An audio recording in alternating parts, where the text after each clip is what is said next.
téléspectateur yu ITV di leen nuyu di leen ziar am mbégte dellu si fii tey ji ñu am mbégte dalal Ibrahima Gueye nekk premier secrétaire général adjoint bu CSA CSA nag soo leen ko déggee moom mooy confédération des syndicats autonomes du Sénégal tey jii lu ñu fas yéene waxtaanee mooy tolluwaayu réew mi ci wàllum koom tolluwaayu réew mi ci wàllum social naka noonu ci wàllum tamit liggéeykat yi jamono ji nga xamante ni ñu ngi si jamono mbas bi am na si ay liggéeykat yi nga xamante ni seen situation dafa doy waar moo tax wàllum tamit inondation yi duñ ko fàtte ginnaaw waa CSA li ni mel soxal leen moo tax suba si alxames gi si waxtu bi ñoom dañu woote ab marche loolu yëpp Ibrahima Gueye dina si indi ak yaatal ndax marche bi autorisé nañ ko wala autorisé wuñ ko loolu yëpp da ngeen si am tontu ci bile émission si kanam tuuti mbokk téléspectateurs yi mën ngeen woote si 88 628 32 32 88 628 32 32 alors Ibrahima Gueye maa lay dalal jàmm ci plateau Kennu Askan bi fii si ITV. mais sëñ Malick maa ngi lay ziar di la ziar di ziar téléspectatrices ak téléspectateurs yi ñi nga xam ne ñu ngi ñuy seetaan ci turu le secrétaire général Elimane Diouf. Oui. du secrétaire général national bu CSA. ak l'ensemble des membres du bureau confédéral. Oui. de la CSA. ñi nga xamee ni ñu ngi taxaw ci dëkk bi ci bërëbu liggéeykat yi ci capitale bi comme ci département yi di taxaw liggéeykat yi ci li nga xam ne ni mooy seen coono ak seen bëgg. Très bien alors Ibrahima Gueye nga nekk premier secrétaire général adjoint bu CSA confédération des syndicats autonomes du Sénégal suba da ngeen woote marche. D'abord laataa sax may ñëw si lu tax ngeen woote marche ngir wane tamit dund bi nu mu chéré ngir naqarlu ko naka noonu tamit ngeen di naqarlu tolluwaayu liggéeykat yi si jamono ji ndax gis da ngeen dem ba nemeeku que ni CSA dafa nekk léegi mur de lamentation ba nga xamante ni ñu bëri fay ñëw di jàmmat seen tolluwaay alors Ibrahima Gueye laaj bu njëkk bu ma lay laaj mooy marche bi ndax autorisé nañ ko wala autorisé wuñ ko. waaw ñu dey def nañ li ñu war. ndax plus de 72 heures avant heure bi nga xamee ni. moom la ñu wax. déposé mooy waxtu bi. waaw te déglu nañu. ñi nga xamee ni ñoom ñoo signé woon demande bi. police woo na leen. depuis samedi. déglu astafurlah lundi. déglu na leen ñu laaj leen ñu tontu. marche bi nag bi si des 24 heures. donc te ba tey jii dégguñu benn interdiction. donc ñu jàpp da ngeen di jàpp ni ñun suñu marche moom suba bu soobee yàlla jàpp nañ ni day am te dinañ ko def. te yaakaaroo leen mën na am changement si diggante bi. waaw xam nga léegi nii yéen jotagoo leen réponse kon ba 15h30. jotagoo leen tontu jóguñu woon benn tontu te fi mu nekk nii defe naa 4 heures jot. dégguñu benn tontu donc. ba sans nouvelle. et on considère que maintenant nag ci réew lañ ne fii ak suba. mën na am xew-xew. boo xam ni xëj na mën na see sukkandiku.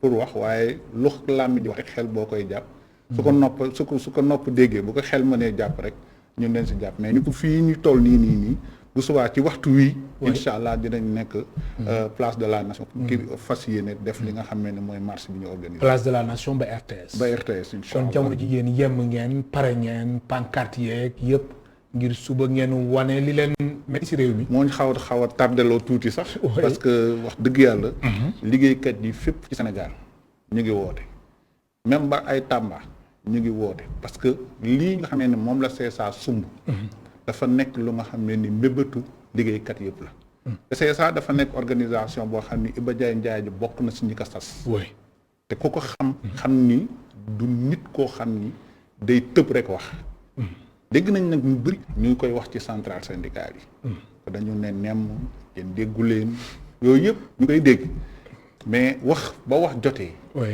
ak waxin ba wax bu ànd ak jëf dafa am solo mais justement Ibrahima Gueye CSA ak tamit yeneen syndicat yi nga xamante ne ñoo nekk si réew mi CNTS CNTS FC ñoom UNISAS ak ñoom seen alors depuis quelque temps kenn déggu leen yéen presque mën nañu wax ni 1er mai bokk na si li nga xamante ni date bi ngeen fonk la ngeen wax seen cahier de doléance ci mbedd Ndakaaru yi naka noonu ngeen déposer seen cahier de doléance ca palais de la République jébbal ko njiitu réew mi président Macky Sall depuis quelque temps kenn déggu leen ñu toog ba si yàgg ñu ni mbas mi am na waaye fan yi waxum njëg yi dafa cher ba sax waa direction du commerce intérieur initié ay leeral ministère du commerce tamit naka noonu ba ñu incha allah ñu fas yéene janoo ak taskatu xibaar yi.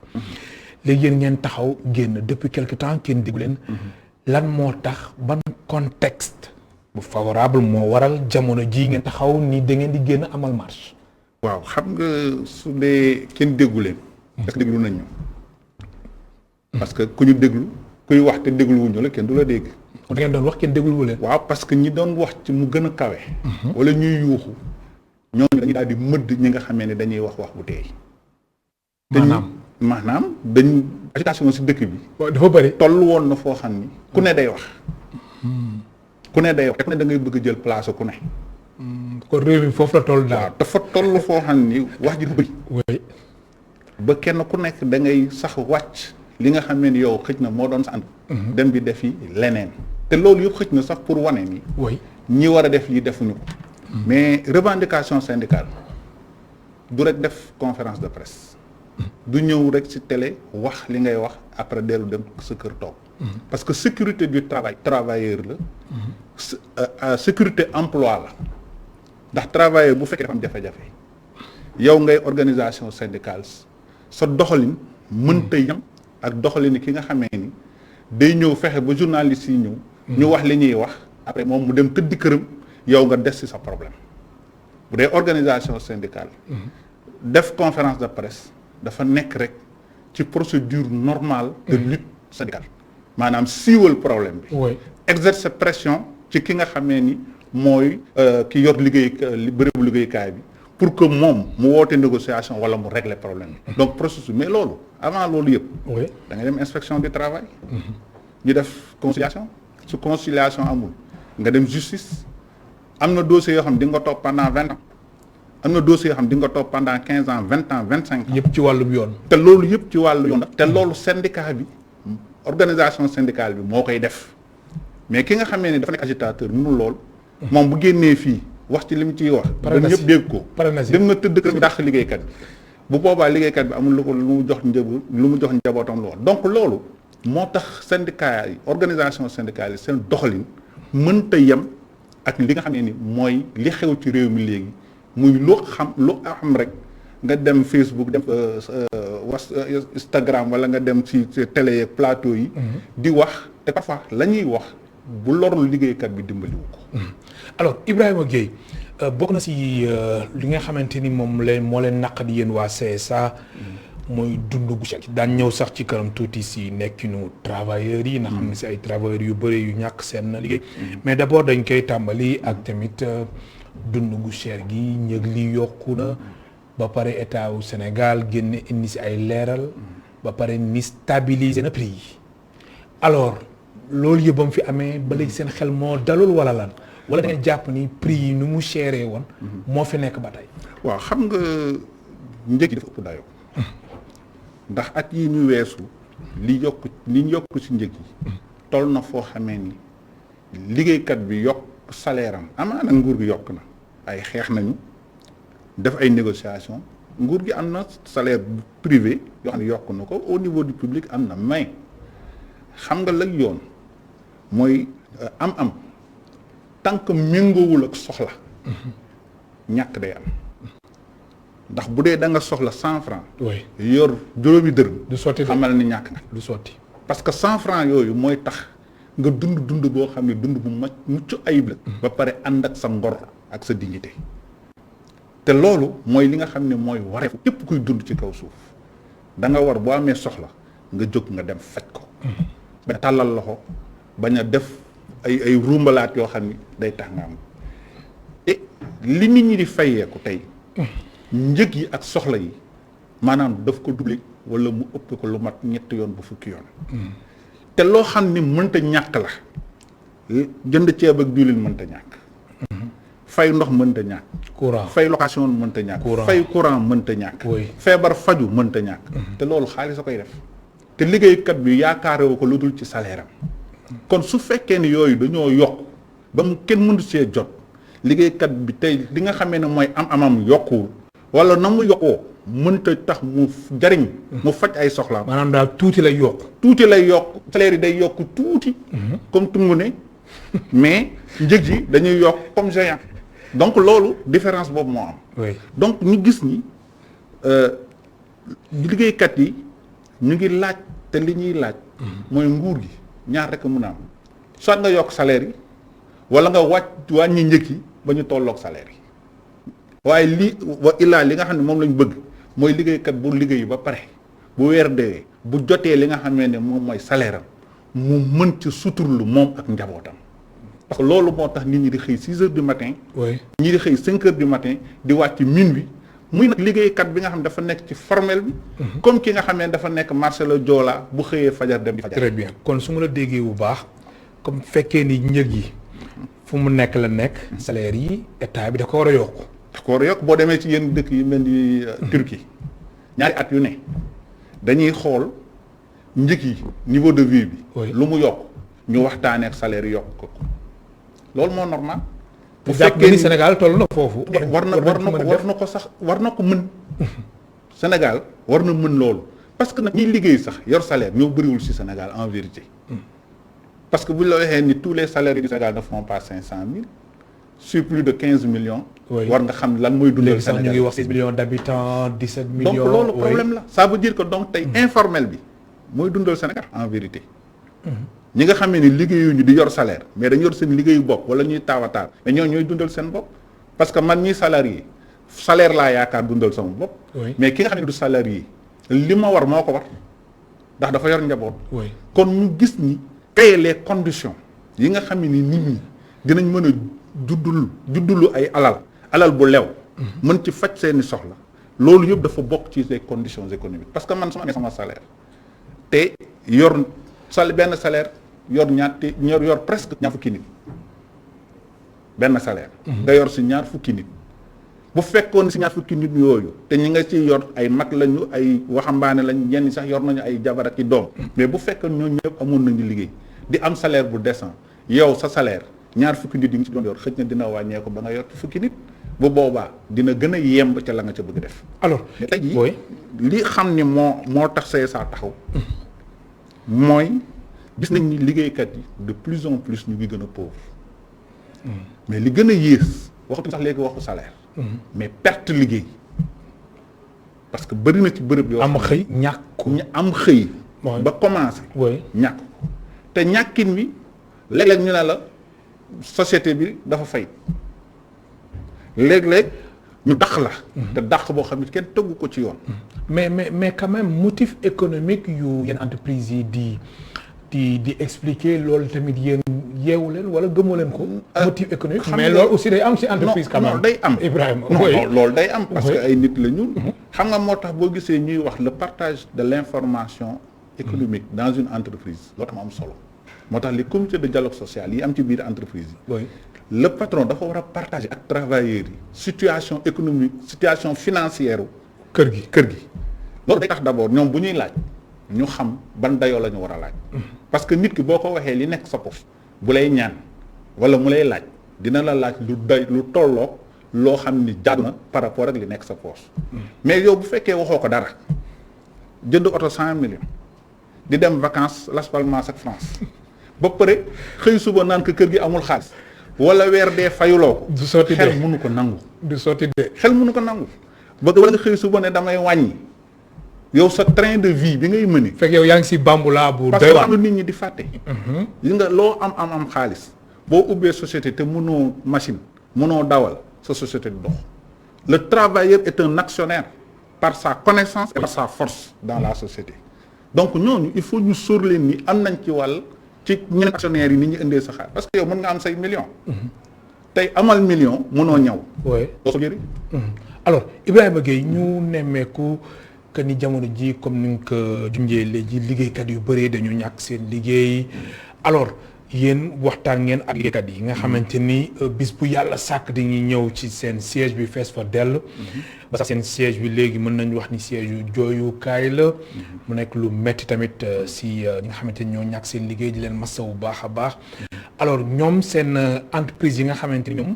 fanañ nekkoon dañ leen expliquer que ni crise sanitaire bi moo fa jaar. crise sanitaire bi tax na ba tamit seen entreprise yi dafa tàggate mais demul dikkul ci wàllum koom ak yooyu alors yéen ba ngeen ko soytoo bu baax jàpp ngeen ni entreprise yooyu la ñi nga xamante ni ñoom wàññi nañ leen loolu teg nañ ko si yoon wala teguñ ko si yoon. am na si yoo xam ni. wax fa dëgg yàlla ay entreprise lañ yoo xam ni crise bi daf leen tëj. crise bi daf leen tëj parce que lañ doon mën a def ba nga xam ne ni 8 mois yoo xam ne wala 2 ans yoo xam ne léegi ñu ngi dugg ci 2 ans ferme yoo xam ni daanaka entreprise yooyu mënatuñoo importer mënatuñoo exporter. mënatuñoo def ay produits mënatuñoo am ay commandes entreprise bu mel noonu faw mu la situation de crise am jeexital foofu. kon foofu mais ñun li ñuy wax toujours bu loolu amee na waxtaan am ndax travailleurs yi mais am na si travail yoo xam ne liggéey nañu ci ay entreprise nangoo non seulement ñu wàññi seeni salaire waroon leen a fay xëj na les 70% ya ñu waxoon. te 70% et quelque 3 mois la def. mais am na su ñoo xam ne dem nañ sax ñoom ba nangu ne ñoom nañu entreprise bi continuer di fonctionner ñuy faraatu lañ ca mën a am. même bu fekkee dañuy wàññi. parce que travailleur comme li ma lay wax actionnaire la ci biir liggéeykat. donc moom préservation outil de travail fexe ba nga xam ne fi muy liggéey du nax saay loolu dafa nekk wareefam ci moom. mais nag wax dëgg yàlla nag am na si entreprise yoo xam ne tappale bi dafa bari. parce que tey da ngay gis entreprise naa la jox exemple bu gàtt. boo demee zircon bi nekk Jogo. travailleurs ya fa nekk pendant période Covid bi ñu jël leen dugal leen ci benn bërëb boo xam ni daanaka dafa taw rek foofu yëpp am ndox ñu toog ab diir joxuñu leen ñu lekk joxuñu leen naan lu mat 2 fan maanaam ñooñu jekki-jekki sonn mënatuñu ko muñ ñu woote ne léegi nañu waxtaan ñu jël ay caméra wane leen xëy suba woo leen ñu nekk ci caméra bi yëpp dañ leen di dàq ba actuellement nii lu mat 2 fukk ak 2 ci ñoom actuellement nii dañ leen a dàq loolu fan lañ ko teg ñu dem di négocier di wax ak ñoom ni dañ leen war a jël ñu dem inspection du travail ba dàq boobu ñu ne quand même dañ leen di dàq parce que ñoom jàpp nañ ni fi ñu sukkandiku dëgër na te mujjewul fenn xeex baa ngi tàmbali parce que xeex nañu te waa CSA jël nañu xeex boobu taxaw jël xeex boobu nekk si gannaaw liggéeykat yi fas nañ ko yéene def xeex boo xam ne xeexu lébu wala xeexu njaago rek alors ma fàttali suñu mbokk téléspectateurs yi ñu ngi dalal Ibrahima Gueye premier secrétaire général adjoint bu CSA confédération des syndicats autonomes du Sénégal mu ngi participer si émission bi soo wootee si 88 628 32 32 88 628 32 32 alors Ibrahima Gueye dafa am rapport bi nga xamante ni moo génn jëm ci wàllum impact bi nga xamante ni Covid-19 am na ko ci wàllum milieu de travail ñu seetlu ni si ay milliards yu bëri la ay secteur ñàkk suñ jëlee par exemple secteur bu si mel ni wàllum restauration lu toll si 56 milliards de francs CFA loolu perte nañ ko suñ demee ci wàllum hôtellerie 40 milliards si xaalisu CFA ci wàllum commerce 50 milliards ci wàllum transport aérien 34,3 milliards ci wàllum transport terrestre 24,3 milliards ci wàllum tamit ay fànn yu bële muy enseignement beeg yooyu noonu 1,3 milliard ci xaalisu CFA. alors li nga xamante ni moom mooy enquête bi lu mu wane loolu secteur yooyu ñoom instant yi seen situation dafa ndërmeelu bu baax. alors liggéeykat yi nga xamante ni ñoom ñoo fa nekkoon jamono jii est-ce que def ngeen seen recensement. que ni ñoom am na si ñoo xamante ni commencé waat nañ leen récupérer ñuy liggéey. wala ñi nga xamante ni dañ leen libéré woon ba tey ba sànq ñoom amuñu liggéey. question bu importante nga posé tey jii ci bërëb yi nga xamee ni. dañoo ñàkk seen liggéey. te crise bi indi ko. mooy nga wax ni chiffre yi nga joxe. ñu ñàkk lu ni toll. mënul bañ a am jeexital ci bërëb liggéeykat yooyu. waaye dañu wax ni bu fekkee ni nit ki da ko jot ci liggéey situation am boo xamee ni yow doo responsable moom du responsable dañ ko subir su fekkee ni situation boobu dafa dem ba changer waat di mbaax ñooñu ñoo war a jiitu ci ñi nga xam ni ñoom ngay jël. te yéen loolu seetlu woo leen ko. bari na ci bërëb yoo xamee ni non seulement seetluwuñu ko mais dafa mel ni ñooñu sax dañuy bëgg a prolonger situation de crise. ah bon waaw parce que daf leen di permettre ñuy mën a laamisu la nga xam ne moom lañ daan def ngir continuer maanaam di gagner. maanaam daal da nga wax am na société yoo xamante ni am nañ capacité récupérer waat wala jëlaat yi nga xamante ni libéré woon nañ leen mais ñoom daal dafa mel ne jamono sakkanal lañ nekk. waaw xam nga bu fekkee ne da nga nekk ci mbir continuer ci nekk. oui situation am nga continuer di mbubboo situation Covid mënta sotti parce que bari na si tey bërëbu liggéeykaay yoo xam ne daanaka situation Covid daal la ñu bëgg a jàpp ni maanaam du jeex ñanañ mu jeex te bu fekkee ni situation boobu dafa amoon ba liggéeykat yi nangul leen yenn yi kon bu situation bi commencé jeex mooy la question de la relance. parce que fi mu nekk nii c'est vrai que metti woon na. oui loolu sax mais jamono ji tane na. mais fi mu nekk nii mi ngi commencé di tane. mi ngi commencé di tane. mi ngi commencé di tane. parce que bu fekkee ni tey nit ñaa ngi mën di tukkee ki ñëw ça veut dire que jokkalante bi ak jaayante bi fii ak bitim réew. ma ngay tàmbali. te loolu bu commencé tàmbali ça veut dire que mi ngi jur ay mbir bato yi nga xam ne dematuñu woon. ñëwatuñ ba ñi nga xam ne seen i conteneur daawul doon ñëwati ñooñu. am nañu ay employés. mais ñu ngi leen di fay te mënatuñoo indi conteneur mënatuñoo yóbbu conteneur kon suñu commencé te di yóbbu conteneur di dem ak ñëw ça veut dire que lañ daan ñam commencé waat na di génn. kon tappale dafa si laxasu. bari na ci maanaam daal tappale dafa bëri si. mais secteur hôtelier moo gën doy waar. ah bon parce que secteur hôtelier ñun gis nañu li xewoon par exemple boo xoolee li xew King Fahd. am na ay liggéeykat yu bëri yu ñu libéré. mais SMS da leen dàqe xam nga mbudul liggéeykat bu liggéey ba wàcc dem toog këram di noppalu sa téléphone sonné nga xool ñu ne dàq nañ c'est-à-dire que même bu fekkee ni daf ko jar dafa am defin bi dafa am solo parce que ku kat jaagawoon mën nga faa dee ndax xam nañu salaire lu mu représenté ci liggéeykat ak nit tout court kon su fekkee ni ñooñu dañu ñëw xam nga foofu la fa ak li fa gën a doy waar ñu constaté woon muy lan mooy que yow da nga wax ni da nga wàññi parce que mënatuloo ko c'est vrai que secteur hôtelier mooy secteur presque bi gën a impacté. oui loolu nangu nañ. loolu moom vraiment mais nga wàññi rapport bi sax wane na ko. waaw mais boo wàññee ay nit wala nga jël ay nit ne da nga leen di wax chômage technique dañ toog seen kër 50% la laa leen di fay. waaw mais nit ki toog seen kër yow nga dem jëli ay intérimaires indiwaat leen maanaam amul sens. c'est-à-dire que poste ba ma nekkoon nga ne ko toogal yow chômage technique nga toog mu toog foofu chômage technique yow nga dem jëli beneen intérimaire parce que xëj na am na cheptel excuse-moi le terme nga am na clientèle plutôt lu ma bëggoon wax clientèle politique boo bëgg a satisfaire dañ koy gis yenn entreprise yi grand c'est-à-dire que quelque part les chefs d'entreprise ñenn ñi bokk le comportement bi ñuy am par rapport ak travail wegguñu leen joxul ñu leen cër te jàpp ñu leen comme ay nit dañ leen jàpp comme ay boo xam ne lu leen neex nga def. alors li nga wax sànq Ibrahima Gueye nga ni am na si ay entreprises yi nga xamante ni dañuy mbubboo Covid 19 bi jàpp ni vraiment feebar bi loo leen wax rek ñun la non ñu ngi si mbas mi ñu ngi si Covid bi loolu watul nekk argument bu valable. maanaam da nga bëgg wax ni jamono ji comme ñuy wax comme ni ñu ko doon waxee il faut apprendre à vivre avec le virus comme ni ko njiitu réew mi président Macky Sall doon waxee te léegi quand même nit ñi ñu ngi doxi seen soxla activités yi quand même mu ngi dem kon benn entreprise waru fi taxaw di wax ni mbas mi naam sax fekkee yow li nga doon am wàññeeku na mais quand même entreprise yi ñu ngi nooyi waat am na ci ñuy nooyi waat am na si mais du ñëpp parce que am na si ñoo xam ne ni c'est vrai que boo xoolee surtout hôtel yeeg yooyu hôtel bu touriste ñëw mënut a dox.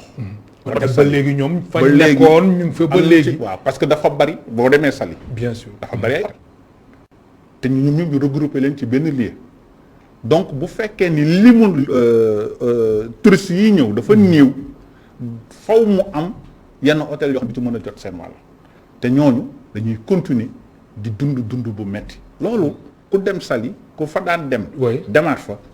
maanaam day mel ni cimetière doo gis nit ñi nga xam ne. même sax taximaan yi fa nekk dem suñu correspondant bi fa nekk amal na si reportage taximaan yi fa nekk ñoom seen situation dafa doy waar ndax gisatuñu touriste. c'est lié parce que bu touriste ñëwul. du déplacé wu. hôtel bi dootul fonctionner mais am na si tey hôtel yoo xam ne boo fa demee pratiquement amuñu sax niveau de 2 ou 3% de remplissage. ñooñu kenn mënul wax ni ba léegi amuñu ay jafe-jafe donte nag wax dëgg yàlla am na ci ay patron hôtel yoo xam ni ala ay patron sax d'entreprise yoo xam ni wax dëgg yàlla da ngay gis ni ñii dañuy partager seen li ñu ama si néew di ko continuer di partager ak loolu am na parce que tamit bu ñu wax ni dara baaxul mais am na sa entreprise yoo xam ni seeni secteur mën na leen permettre ñu relancer waaye foo gis rek am na ay sekkeen wala jaween yoo xam ni véritablement dañuy toujours continuer di mbubu ci loolu te jàpp nañ ni loolu aussi du yoon te ñu ngi ñaan inspection du travail ak ministère du travail mu gën a vigilant ci loolu parce que pour def déclaration faillite économique war nañ ko vérifier. alors Ibrahima Gueye mën nañu wax ni situation précaire bu travailleurs yi nekkee naka noonu ak tamit dund gi nu mu chéré dafa nekk benn cocktail explosif bi nga xamante ni foog fala budd ñu indi si ay saafara laataa cocktail explosif bi nekk lu doy waar loolu ci wàllum front social bi nga xamante ni mën nañu wax ni entre guillemets dafa nekk en ébullition. gis nga am réew stabilité moo ko yor te bokk na ci li nga xamee ni dafay defar stabilité boobu maanaam justice du dem rek tribunal mais justice sociale. oui nga liggéey weer dee ñu fay la très bien. ñu amee la bor fay la nga liggéey li nga am mën a méngoo di faj bu ko mënul sax à 100%. mais nga mën ci suturlu boo téye di ci ba leneen di ko ñëw di ko ci fekk loolu mooy justice sociale te it alal réew mi bi ci am ñu séddale ko ba kenn ba ñëpp jote ci. entreprise bénéfice ya muy def newuñu ni ki investir moom ak ña nga xamee ni ñoo fay liggéey ñoo war a toll ci bénéfice ba waaye nag falaa budd su fekkee ni yow da nga am ay liggéeykat nga commencé sa entreprise ñu lay liggéey bu mucc ayib di liggéey sax léeg-léeg ba liggéey bu ëpp waxtu ñu daan liggéey te laaj ñu la heure supplémentaire su fekkee am nga ay bénéfice yuy yokku war ngaa mën a gestu ñooñu te xam ni séddale ñoom li nga xamee ne moom nga amas néew da leen yokk jom malheureusement situation bi ñuy wax mooy bi ma la waxoon sànq. nga gis ay sociétés yoo xam ni maanaam compte bancaire bi mi ngi neewi mais poche liggéeykat yaa ngi rës. te loolu bu ko amee démotivation dafay am te bu démotivation amee nit ñi sonn génn ci confinement njëg yi di boole ko di yokku te terewul. borom musóor yi taxaw toujours di laaj la ñuy laaj parce que war nañ dem marché xale yi war a dem école ñii feebar war a faju nga war a déplacé wu mais pression boobu d'abord individuellement day dal liggéeykat bu ne. et quand c'est collectif maintenant ça crée une situation d'ébullition sociale. alors Ibrahima Gueye xanaa loolu moo tax ngeen taxaw thème aussi ngir amal lu ñuy wax campagne de sensibilisation tourner ngir sensibiliser liggéeykat yi nga xamante ne dañu nekk ci entreprise yi naka noonu liggéeykat yi nga xamante ne ñoo nekk ci secteur informel bi alors da ngeen jàpp ni dafa jot liggéeykat yi ñu xam fu ñu jëm liggéeykat yi ñu xam fu ñuy teg seen tànk voilà waaw dañoo jàpp ni dañu gis ni ñaar nguur gi malgré alerte yi ñuy def parce que def nañ ay déclaration def nañu ay conférence de presse rencontré nañu autorités yi pour alerter leen ci situation bi demander leen nañu jël ay matuwaay même ci affaire njëg yi yooyu yëpp depuis longtemps ñu ngi ci doon. mais kenn dégluwu leen.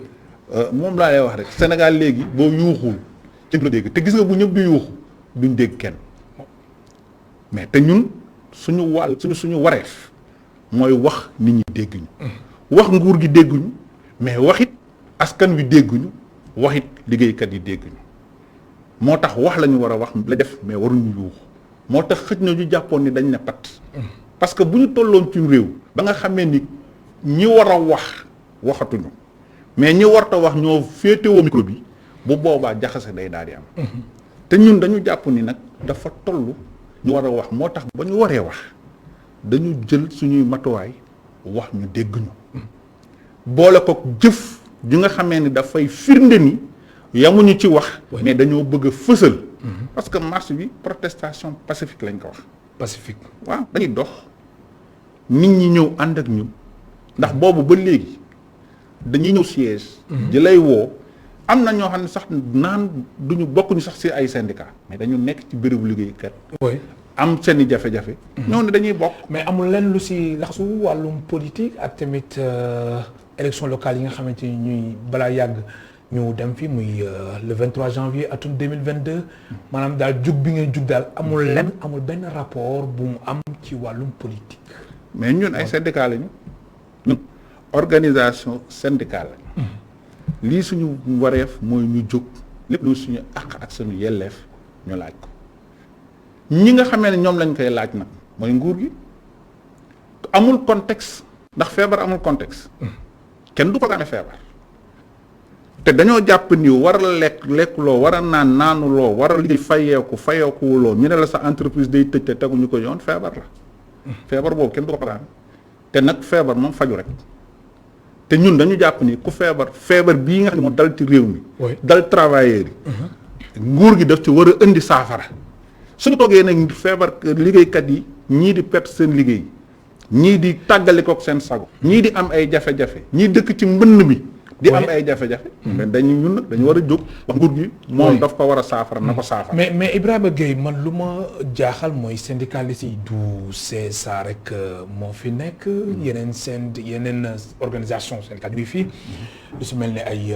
UNSAS CNTS FC SUTSAS ak ñoom seen ak yooyu alors est-ce que jamono ji fu mu toll waroo leen woon yéen ñëpp ngeen xool ngeen def benn grande mobilisation maanaam syndicalistes yi mu bañ a yam rek ci benn organisation syndicale est-ce que ndax liggéeykat yi quand même am na liggéeykat yi ñi nga xamante ne ñu ngi bokk nañ CSA ñi yeneen SYNPICS ak ñoom seen ak yooyu alors est-ce que situation bi nga xamante ne moom ngeen di woote que ni situation politique wala situation économique situation sociale dëkk bi ak liggéeykat yi est-ce que seen xeex bi nga xamante ni moom ngeen di xeex gënul woon gën a am doole gën a am solo soo leen booloo woon yéen ñëpp syndicalistes yi wala majorité bi ngeen tamit xàccanoo di dóoranoo jërëjëf li nga laaj am na solo ma ciy profité di nuyu tous les secrétaires généraux de centrales syndicales ak seen i militantes ak seen i militants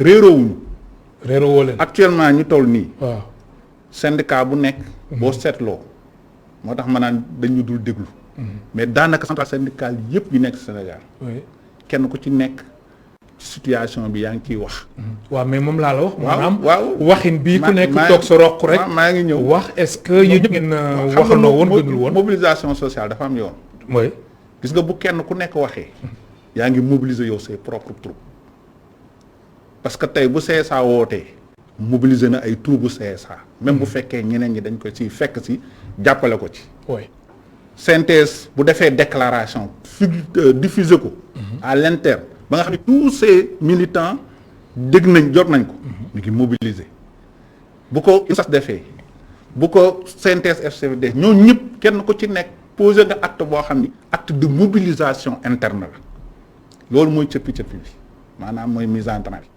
bu ñu fexee nag ba ñoom ñëpp ku nekk nga def sa mobilisation interne mën nga ko def ci conférence de presse mën nga ko def ci rassemblement mën nga ko def ci diffusion de déclaration loolu yëpp sensibilisation militant yi la mais boo defee sa bu ñëpp defee seen mobilisation interne ba pare ba nga xam ne échauffement bi pare na bu boobaa match bi mooy commencé te bu boobaa équipe la ñuy doon te ñun ñëpp ñooy ànd def te loolu du yàgg ci kanam ah bon ah waaw kon bokk na ci seen plan d'action su weesoo marche bi yéen centrale syndicale yëpp ngeen booloo ngir xeex ngir tamit nguur gi saafara situation bi. waxuma rek coalition des centrales syndicales. oui yi affilié CSI.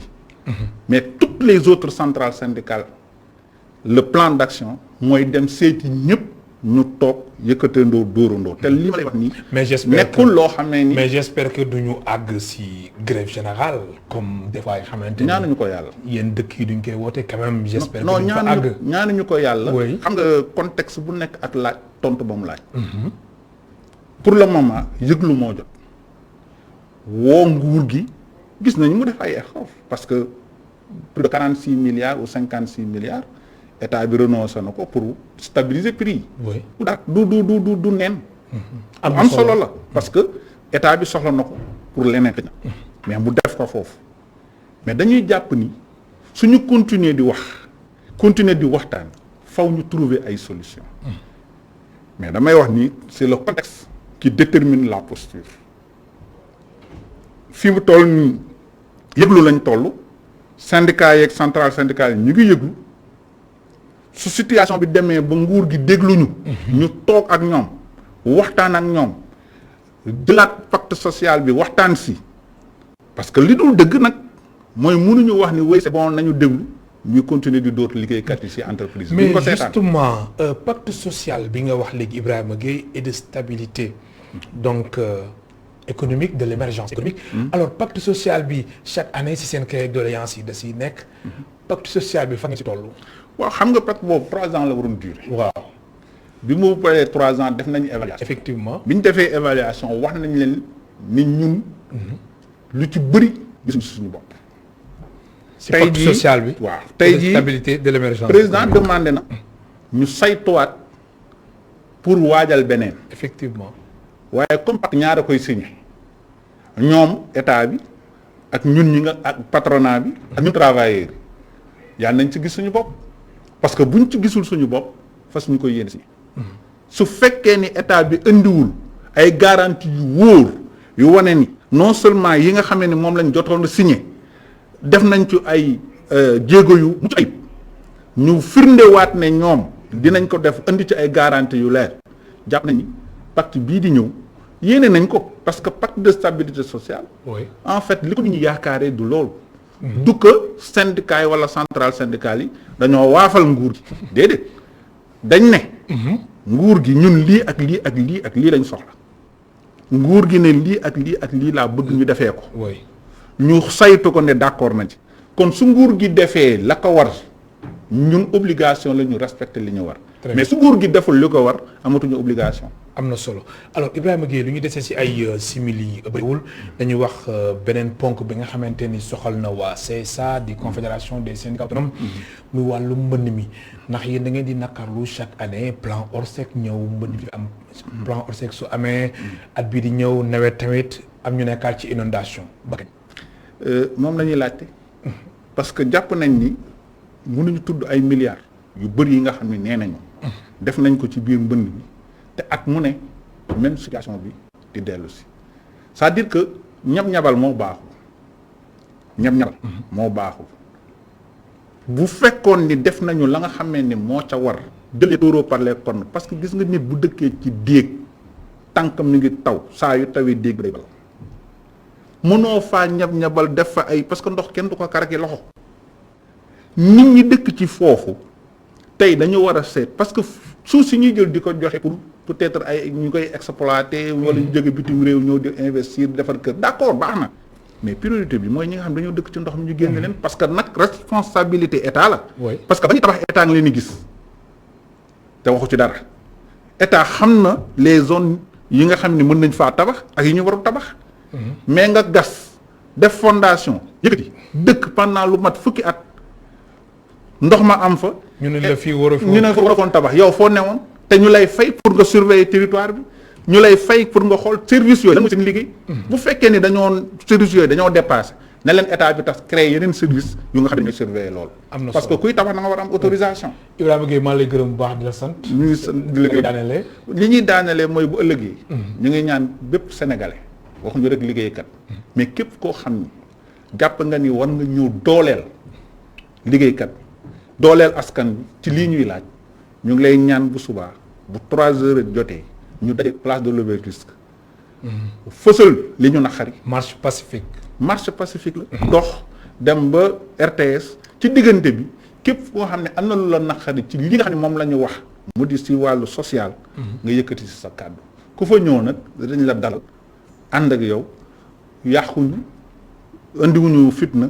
dafa ñu dara parce que CSA liñ ko mës a xamee mooy le sens de la responsabilité. am na solo man lay gërëm baax di la sant di ko gërëm baax di ko sant bu nekkoon Ibrahima Gueye premier secrétaire général adjoint du CSA confédération des syndicats autonomes du Sénégal mu nekkoon tey suñu gan si émission Kennu Askan Wi mbokk téléspectateurs yi yéen tamit ñu leen di gërëm bu baax di leen sant amuñu seen fay Abdoulaye Ndiaye moo nekkoon ci réalisation bi ak tamit Dami Benoît nag noonu ci wàllum son bi ki si nekkoon mooy Modou Diouf xinin ci caméra yi Baro Sow ak Angèle ba suba incha allah ñeenti waxtu.